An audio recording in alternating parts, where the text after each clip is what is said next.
Hello बच्चों। हमारा प्रश्न दिया हुआ है, स्तंभ एक को स्तंभ दो के साथ सुमेलित कीजिए तथा उपयुक्त विकल्प को चिन्हित कीजिए। देखिए, स्तंभ एक में चार चीज दे गया है, केबी। ठीक है। केबी को हम लोग जानते हैं क्वथनांक उन्नयन स्थिरांक के नाम से। M2 यहाँ पर मूलर द्रव्यमान कहलाता है। पाई जो है परासरण दाब और M मूललता कहलाता है। और उसके कुछ फॉर्मूलाज दिए गए हैं, ठीक है, दूसरी तरफ में।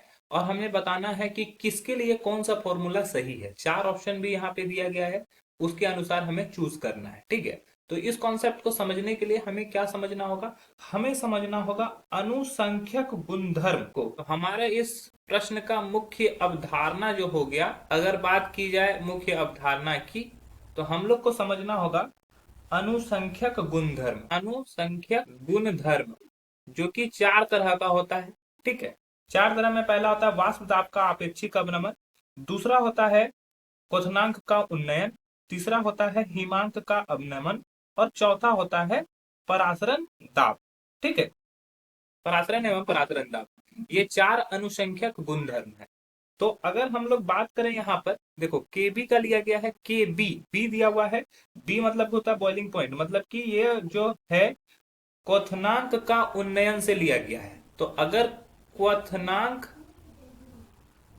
का उन्नयन समझे, तो ये क्वथनांक के उन्नयन के अनुसार जो फॉर्मूला होता है वो होता है delta T B is directly proportional to the M.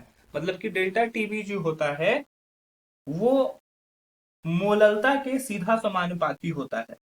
तो इसको अगर सॉल्व करते हैं तो डेल्टा टीबी, अगर सीधा समानुपाती के चिन्ह को हटाते हैं तो वहां पे एक कांस्टेंट वैल्यू होता है जिसको केबी बोला जाता है, जिसका नाम होता है क्वथनांक का उन्नयन स्थिरांक। ये इस तरह से होता है। अब यहां पर अगर मोललता का फॉर्मूला पुट किया जाए, मोललता का फॉर्मूला क्या होता है? विलेय के मोल, विलेय के मोल बटा विलायक का द्रव्यमान। ठीक है। अगर मान लो विलेय को हम लोग मानते हैं N2 और विलायक को N1, तो यहाँ पे फॉर्मूला अगर N2 के लिए, विलेय के मोल के लिए क्या हो जाएगा? विलेय के मोल निकालेंगे तो द्रव्यमान बटा मोलर द्रव्यमान, तो ये हो जाएगा W2/M2। और विलायक का द्रव्यमान जो होगा उसको W1 से डिनोट करेंगे, W1। ये क्या होना चाहिए? ये केजी में होना चाहिए। अगर ये ग्राम में होगा तो इसको क्या करना होगा? हम लोग ये 1000 से डिवाइड करना होगा। तो ये जो फॉर्मूला आ जाएगा ये W2/M2 इंटू 1000/W1, ये मोललता का फॉर्मूला हो गया। ठीक है। ये हमारा किसका फॉर्मूला है? मोललता का फॉर्मूला है। तो यहाँ पे M जो दिया हुआ है उसका फॉर्मूला हो जाएगा ये। M जो मैच करेगा वो 2 से मैच करेगा, मतलब कि D जो मैच कर रहा है वो हमारे सेकंड ऑप्शन से मैच करेगा। इसके बाद अगर हम लोग बात करें यहाँ पर M का वैल्यू अगर पुट कर दें इस फॉर्मूला में, तो डेल्टा टीबी इक्वल टू हो जाएगा केबी into W2 into 1000/M2 into W1। अब यहां से हम लोग दो फॉर्मूला निकाल सकते हैं। एक M2 का वैल्यू निकाल सकते हैं, जहां पे M2 है।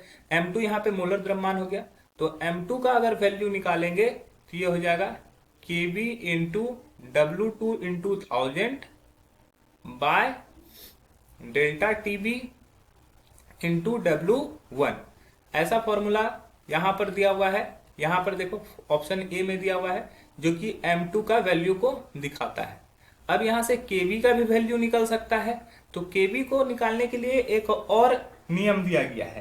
केबी को निकालने के लिए फॉर्मूला दिया जाता है KB equal to R delta TB square by 1000 into LV।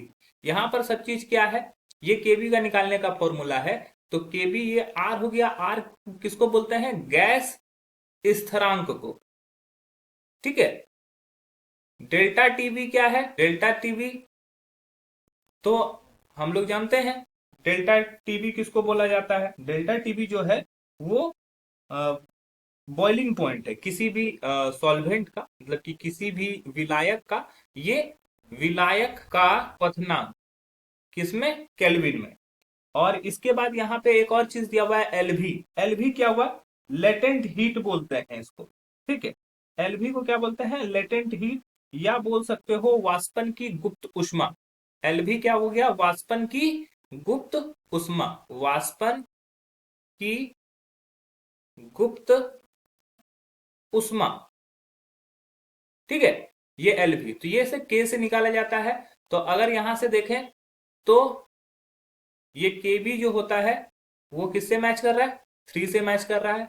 और अब ऑप्शन परासरण दाब जो होता है वो हमारा ऑप्शन 4 से मैच करता है। ये परासरण को निकालने के लिए ये एक और फॉर्मूला है परासरण का, और केबी का जो रिलेशन है उसके हिसाब से यह फॉर्मूला आता है। तो हमारे जो 4 ऑप्शन है, केवी किससे मैच कर रहा है? 3 से, मतलब कि ए जो मैच करेगा वो 3 से। तो यहाँ पे ए का मैच हुआ है 1 से, गलत हो जाएगा। ए का मैच हुआ है 4 से, ये भी गलत हो जाएगा। ए का मैच हुआ है 2 से, ये भी गलत हो जाएगा। ए का मैच हुआ है 3 से। अब यहाँ पे और सब ऑप्शन देख लो। बी का मैच हुआ है 1 से, तो बी का मैच 1 से है, ठीक है, ये भी करेक्ट है। सी का मैच हुआ है 4 से, ये भी करेक्ट है। और डी का मैच हुआ है 2 से, तो ये भी करेक्ट है। तो option D is the right answer. आशा है कि यह प्रश्न आपको समझ में आया होगा। धन्यवाद।